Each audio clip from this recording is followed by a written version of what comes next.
Struggling with task initiation is a great example of why differentiating between something like dyslexia or dysgraphia and ADHD is so nuanced and can also be so confusing. Because classically, when you probably hear struggling with task initiation, you think ADHD. Because when you have ADHD, you usually struggle with that across the board, whether it is changing the sheets on the bed, doing the laundry, cleaning this up, paying the bills, whatever the task, getting yourself to actually start is hard.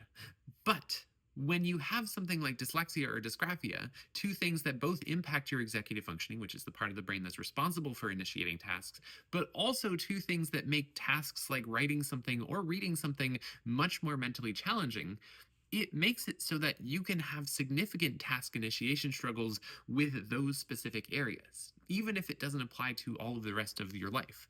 But that makes it really confusing when people are like, well, I'm constantly putting off responding to emails or texts. I'm constantly putting off reading things that I have to read. It's not uncommon for someone to jump to a conclusion and be like, well, that's ADHD. But it might not be. It could be, because if you have ADHD, you might also struggle with task initiation on those things. But if you look at it and you're like, well, those are the only areas that I struggle.